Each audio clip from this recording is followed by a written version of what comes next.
Hi friends, ഇന്ന് നമ്മൾ ഉണ്ടാക്കാൻ പോണതേ ചെറുപയർ പരിപ്പ് കൊണ്ടൊരു പായസമാണ്.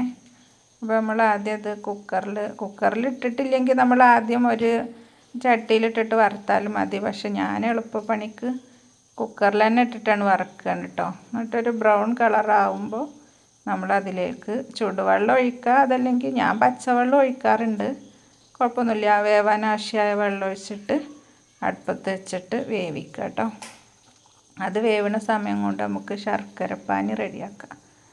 ശർക്കരപ്പാനി ഇത് വെന്ത് കഴിഞ്ഞാൽ നമ്മൾ ഈ പരിപ്പ് നല്ലോണം ഉടക്കുക. ഇതിപ്പോൾ ഞാൻ വേറൊരു പാത്രത്തേക്ക് ഒഴിച്ച്, കാരണം കുറച്ച് പരിപ്പ് അധികമുണ്ട്.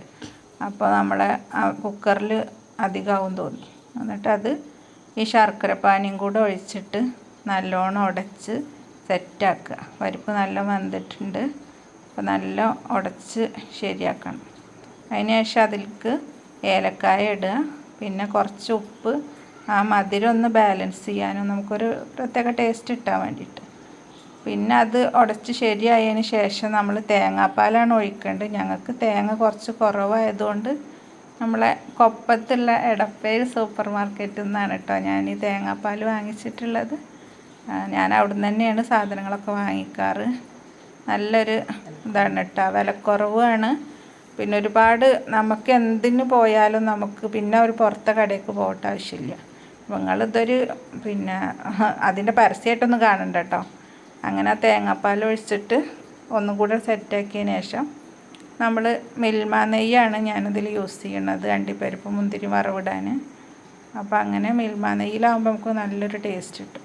അപ്പോൾ അണ്ടിപ്പരിപ്പ് വറുത്ത് അതിൻ്റെ ഇടയിൽ ഇത് ഏലക്കായുടെ ഇതൊക്കെ ഇട്ടേക്കുന്ന ബോക്സ് കേട്ടോ, അത് കാണിച്ചതാണ്. അപ്പോൾ അണ്ടിപ്പരിപ്പ് ഒന്ന് ലെവലായപ്പോൾ അതിൽ നമ്മൾ മുന്തിരിയും കൂടെ ഇട്ട് വറുത്ത് നല്ലോണം വറവായി കഴിയുമ്പോൾ നമ്മൾ പായസത്തിൽ കൊഴുക്കത്തിൽ തേങ്ങാക്കൊത്തൊക്കെ ഇടാം കേട്ടോ.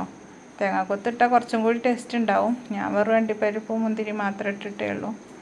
അപ്പോൾ അങ്ങനെ എല്ലാവരും ഇതുപോലെ പായസം ഒന്ന് ഉണ്ടാക്കി വെക്കുക. അതുപോലെ നിങ്ങളെങ്ങനെ ഉണ്ടാക്കാറ് പരിപ്പ് പായസം എന്നൊന്ന് കമൻറ്റ് ചെയ്യും ചെയ്യട്ടോ. അപ്പോൾ എങ്ങനെയുണ്ട് എൻ്റെ പരിപ്പ് പായസം? സൂപ്പറല്ലേ?